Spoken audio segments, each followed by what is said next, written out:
Hi, welcome to this webinar. And this webinar is originally given to the British Water Limited, and I've made a special recording so I can send it out to the attendees. With that said, let me go forward. This webinar was really inspired by the sort of title that was given to me by British Water, and it was really around technologies for water and wastewater epidemiology. It's probably worth saying that at ZP we've been interacting a lot with the University of Cranfield, who are both experts in water and also water epidemiology. So it's not the first time that we've thought and spoken on this subject. So some of the sort of subtitles to this are lessons learned from COVID.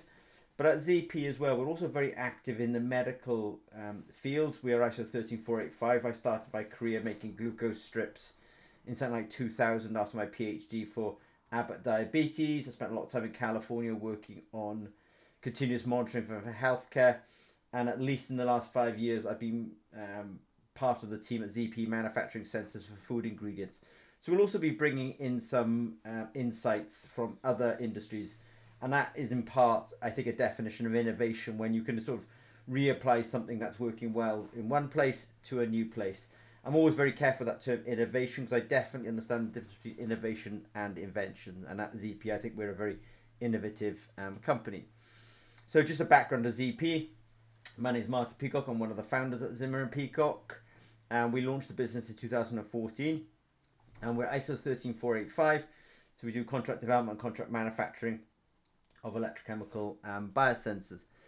Just a comment, actually, the team is fairly large and diverse. It's probably worth saying that the rise of ZP has actually been bootstrapped, so this is not something where we went out and raised money, etc. We've sort of done it really by our wits and our capability of delivering and doing a good job. Just this week, when we talk about epidemiology and the role of the analysis of wastewater, it's a sad situation, but unfortunately polio seems to be, at least there's signs of the polio virus circulating in Gaza at the moment. And as I say, it's been found in the wastewater. Now, today is the 5th of July 2024. I found this article online on the 24th of July, and they were reporting that these samples were taken at the end of June, which is really interesting, seeing that's part of what I'm going to discuss today, which is the samples were taken at the end of June. Now, I'm sure that there were people in the healthcare sector who were already aware of this, but at least as a scientist and an engineer, became aware of it like 4 weeks later. And that's part of what we're going to talk about today, is how to kind of, if epidemiology, wastewater-based epidemiology is going to be useful, then we might have to accelerate the time from essentially sample to decision. But that will be something I cover today. If I think about wastewater-based epidemiology, we have a source of infection. It's somebody, they may be using a toilet, and from there they're essentially shedding pathogens and molecular material associated with those pathogens into the wastewater system. So they might have symptoms, or they may be asymptomatic.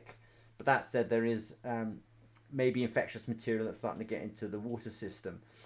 Now with that, we then have a sequence of, let's say, processes. We have the wastewater system itself. That might be sampled, especially in the case of polio and COVID-19. This is mostly sort of manual sampling. We have transportation. Those samples are then sent to laboratories. In laboratories, the samples are processed, purified, molecular material may be amplified. The data is then essentially interpreted, and an epidemiological sort of database, let's say, starts to be built up. But there's actually some time between maybe the pathogenic material entering that wastewater system and the water surveillance actually kicking in. And the idea is, we want to sort of narrow that gap. Now, a lot of that gap is about sampling, transportation, and analysis. These are probably all manual steps, and the analysis itself has a certain finite time actually associated with it. So we want to talk in this webinar today about actually how to sort of decrease that time. And I think one way of solving that problem is actually go and look at other industries. And so today we talked about medical and the food industry. And I have a couple of case studies from the medical and the food industry, and I hope that, for example, in the medical industry, there's no doubt about what I talk about has actually sped up or decreased the time for test, and actually improve the outcomes for patients. Now we're talking about improving the outcomes for society, but I'll make the connections as I go through. So the first medical case study we're talking about here is diabetes. So 6% of the population have diabetes. In the UK, that's probably about 600,000 people. Just make sure I get my maths right here. And hopefully I did get my maths right there. Let me say, with 6% of the population, now these people want to have kind of glycemic control, and they would have a high and a low sort of glucose level. And people are kind of eating and dieting and exercising to try and keep themselves, within some control.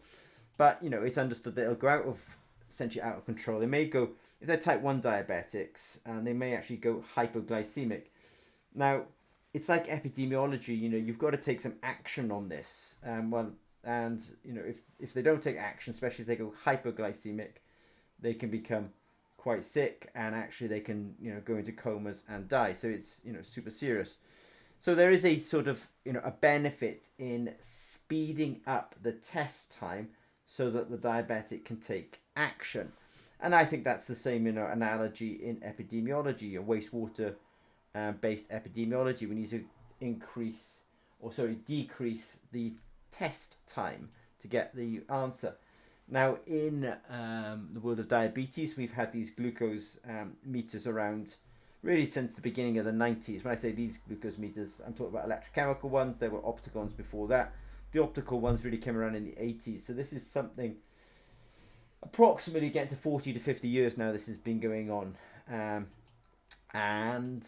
They work well, and diabetics can essentially control their glucose and have better long-term health outcomes. Now, I just want to do a quick demonstration. So some of you will have watched this webinar earlier on, but I'm just going to do a quick demonstration because I just want to make the point for other people that if I take a glucose strip and I put it in a glucose meter, it shows you several things. It shows you nice small form factor. It shows you a nice business model with the glucose strips. It shows you I can take a sample,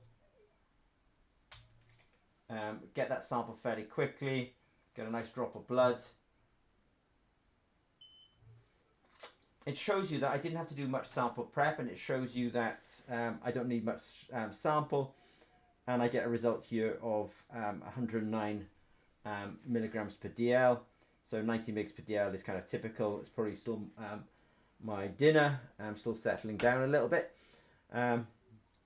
But it proves low cost electronics, low cost test strip, rapid result, not a super trained operator, and quite a dirty sample.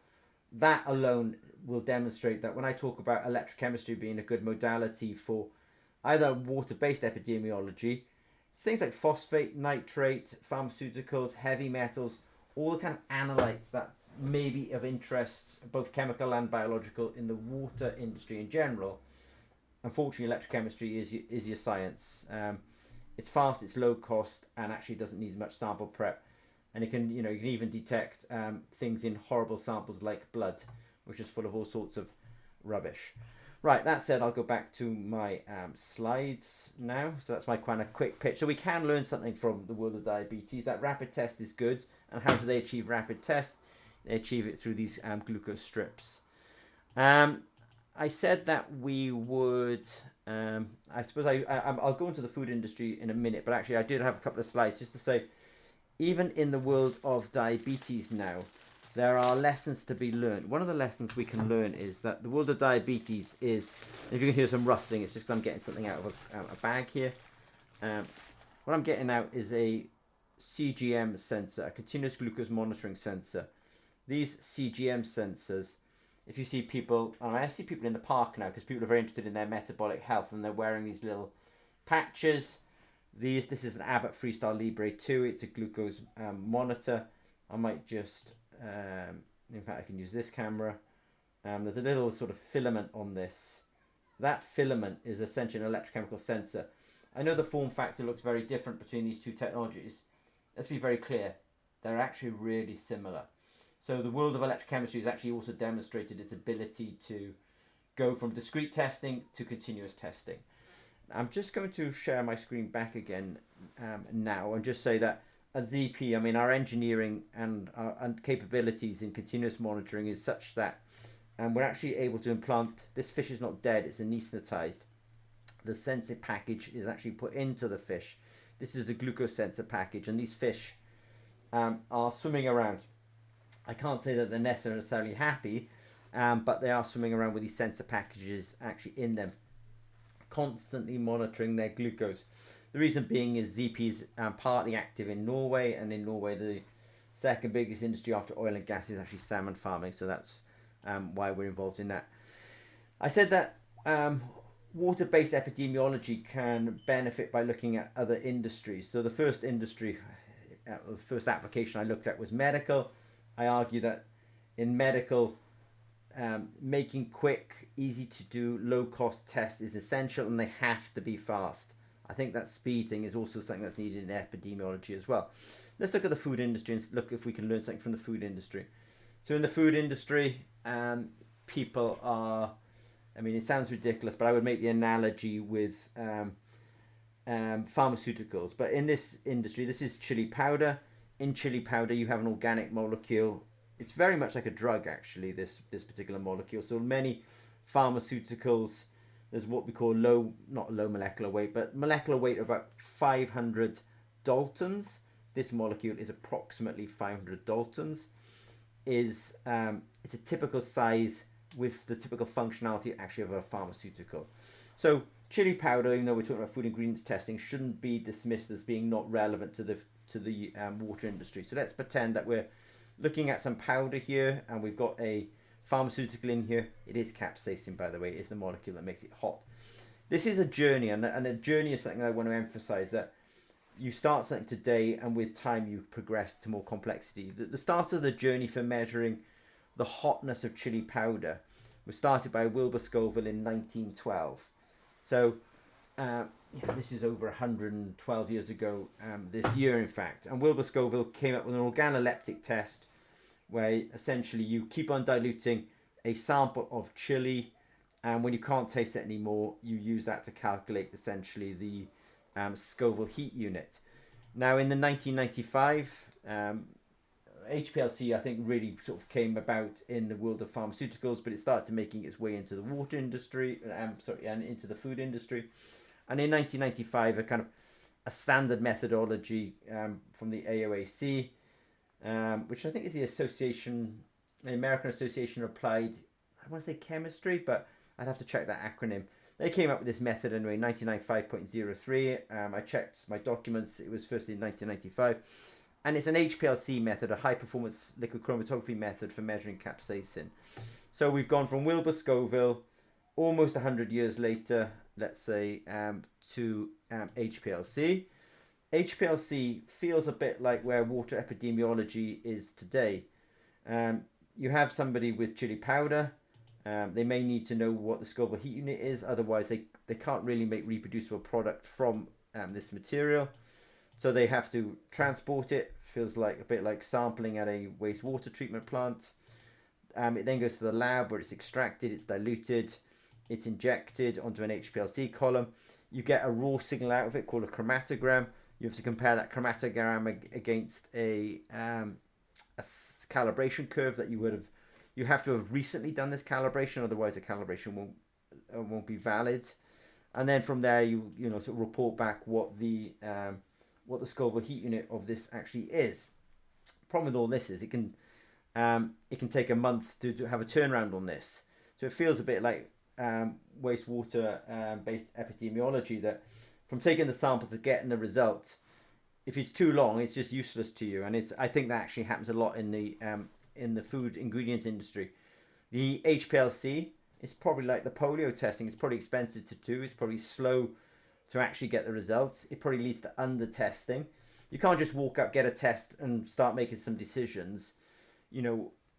With some of the technologies I'll talk about in a bit, with diabetes, if I want to make another test now, I could do another test now. I'd rather not. I did hurt my finger rather. But I don't have to under test. I can actually test. I mean, each of these test strips, for example, at scale is 50 cents each. there's no excuse not to necessarily do a test, especially in Europe and the USA where we can sort of afford these kind of prices. So we can learn something from the world of diabetes, which is electrochemistry can be low cost and can give you rapid tests in without much sample preparation. That's good news. We can and at one moment the guys in the food industry weren't able to benefit actually because they were busy using the HPLC system. But this is the next transition actually, that ZP, we do understand the medical sector. We do understand glucose strips. I did mention I started my career doing this in about 2000, so that's sort of 24 years in. We've essentially made a glucose strip, but for doing chili sensing. And if you ever Google chili sensing, you'll find us. It actually works on a platform called Sense It All. Now that will become appropriate in a minute, because even though I'm going to do a demonstration actually of measuring chili, I would like you to know that this is a true platform. This app that I'm about to use, the question came up in the talk today, but every time I want to change the target, I change the sensor. So if I do nitrate and phosphate, or nitrate or phosphate or potassium, it's a different sensor. And it's the app, but the app is controlled by QR codes, and this will become a little bit more clear in a minute. So even though I'm going to talk about chili sensing, I do want to say that everything's a bit of a journey. In fact, you know, that I first became aware of this chili sensing in something like 2008, and when I returned to the UK from California, I went to see the Professor Richard Compton at the University of Oxford, asked him how it was going. It wasn't actually going, you know, it wasn't being successfully commercialized. I understood the original paper. I understood there was a patent in place. We licensed the patent, and we didn't take the hardware that the University of Oxford had developed, but we restarted the journey on that. But we did take the IP. And again, you know, I emphasize the journey, you know, that this is what our generation 1 product looked like. This is what our generation 2 product looked like. Same box, slightly smaller, but now black, smaller box again. But things weren't just getting smaller, things were getting smarter as well. And now we're on generation 4. So I really understand, you know, when people sort of say, you know, I'm on a Samsung 21 or something like that, you know, it means, you know, there's been a lot of improvements along the way. And it's the same for our platform as well. So I'm going to do a demo, but I want you to think more broadly than just me testing, let's say, capsaicin. So I want you to think, you know, pharmaceuticals, heavy metals, nitrate, phosphates, potassiums, etc. So let me go to here. I'm not going to use the glucose strip, but I am going to pull out some chili sensors. So here are my chili sensors. I'll bring my app into play here. I'll break off a chili sensor. I'll put it in here. I will grab a pipette, which I've got here. I'm going to put a sample onto the sensor. Again, the same with the glucose as well. That, you know, we don't need much sample. We only need 50 microliters. And I appreciate in the water industry, you do have enough sample. But to be honest with you, whenever you can shrink down any kind of liquid handling, you shrink down a lot of costs. So I will give this a name, which I will do now. Tab 1. And I will go to assay. I will start measurement. Right. So at ZP, this is a very functional instrument. It's actually really what we call a potentiostat, which is really for people doing scientific experiments. But because of the flexibility in this instrument, we actually can give a very nice sort of user experience. So here we have a progress bar that's kind of progressing. The actual instrument itself has a little flashing light on the front of it, which is telling me that it is running, and it's doing a technique, can I say, called cyclic voltammetry. It's actually giving me a result, and what I will do is just slightly, I want to change cameras for a second and just go. So it's given me a result. That's important, see, because, you know, some people in this world, you know, just want a result. Basically, they can put it down into their form. Everyone's happy. So the result here, for example, is 815 micromolar. Think of that as a pharmaceutical. You know, I've just tested a water sample for a pharmaceutical. I found it. How do I know that that's the pharmaceutical? You know, that's the pharmaceutical that I otherwise think it is. So what I'll do then is I will share the screen here, and I'll go, and I've actually can see my data here. I know it's my data because I gave it this file name. I can see the time and date up here. This is the important bit. This is capsaicin. Capsaicin has a very distinct signal.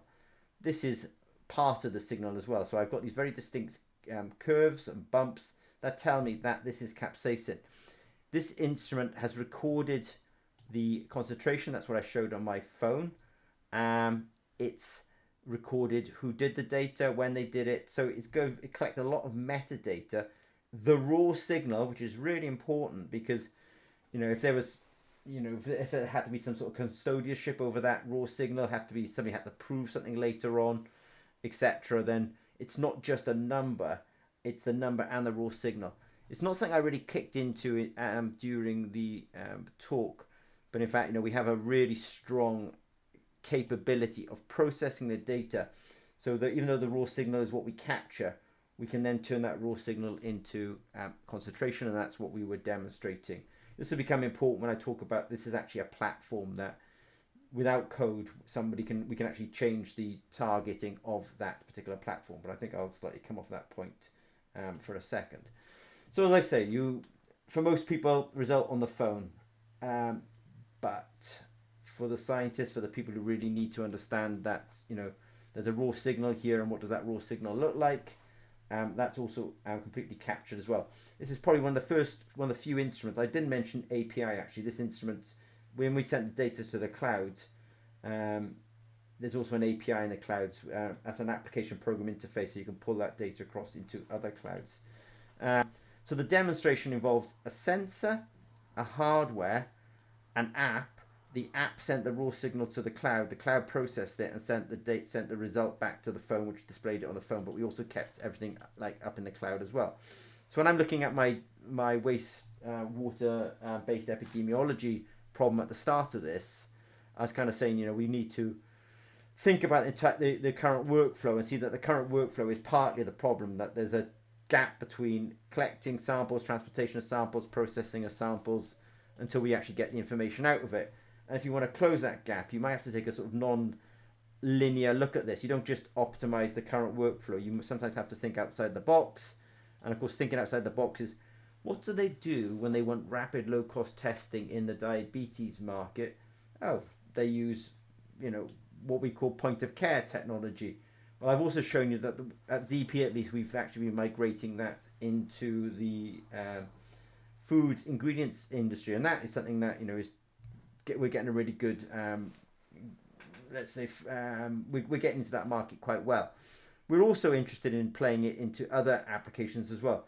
So this app is pretty smart. So at this moment, it's doing chili. So I'll just show you something. So on this app, it's got a little symbol. I'll just click that symbol. When I click this symbol, this app is now looking for a QR code. It wants to scan a QR code. So let's bring up a few more QR codes. Now this app will actually monitor not capsaicin, but gingerol. Let's try another QR code. pH. Okay. Whoops a daisy.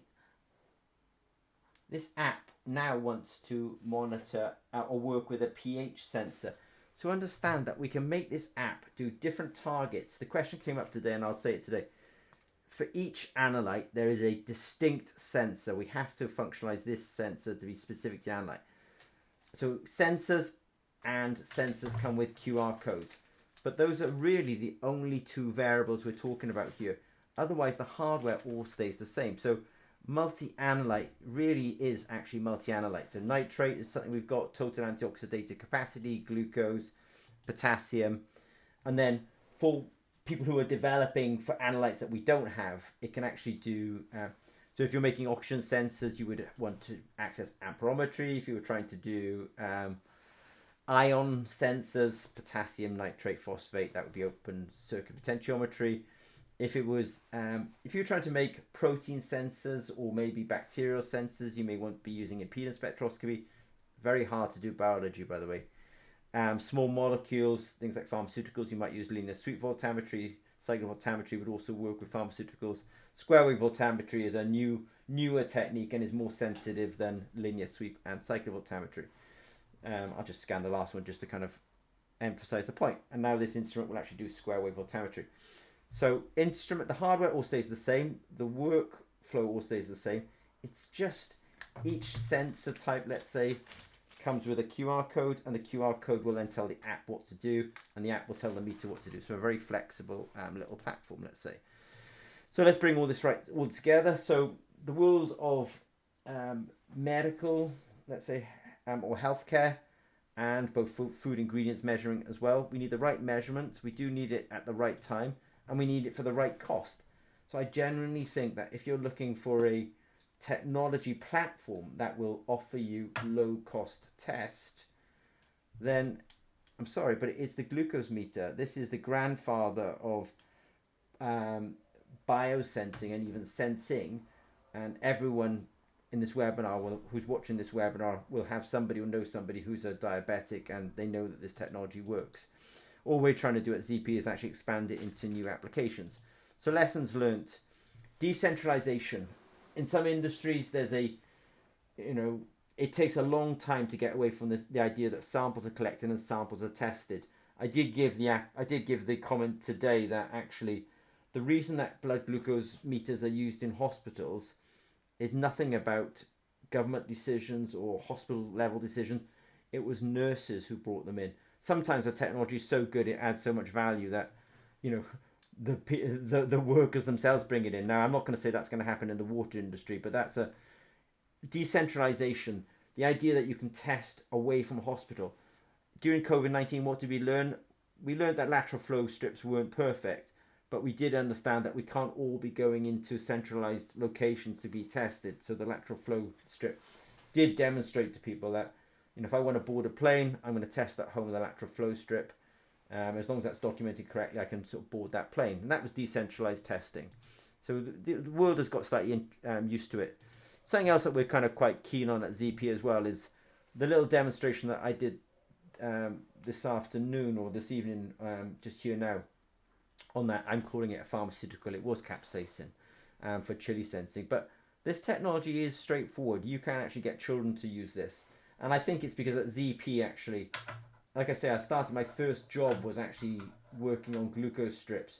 So making things that are easy to use, non-technical, is kind of inherent. It's inherent in the science, actually, but it's also inherent in our kind of design philosophy at ZP as well. Technology is not, you don't just, people, I think one of the biggest problems that people have with technology is they try to go too complicated too quick. The first glucose at home tests were actually optical. The first objective testing for capsaicin was HPLC. Eventually these things become electrochemical, and even with with diabetes, now it's actually gone to CGM, continuous glucose monitoring. But these are journeys, and I would say suggest that you do have to kind of crawl, then you can start to walk, and then you can start to run. So eventually, if I was to expand this conversation and say, all right, we want to measure phosphate in the water, well, the first incidence for me is going to be doing discrete testing. One day it can be in place with low cost sensors, but you do have to take the first steps first. And so thank you. If you've got any questions for ZP regarding really sensors and innovation in water. But I was also, as I say, the title of this was Water Based Epidemiology, but I think really some of the topics I've covered here are greater than just water testing. Happy to answer questions. Okay, thanks very much.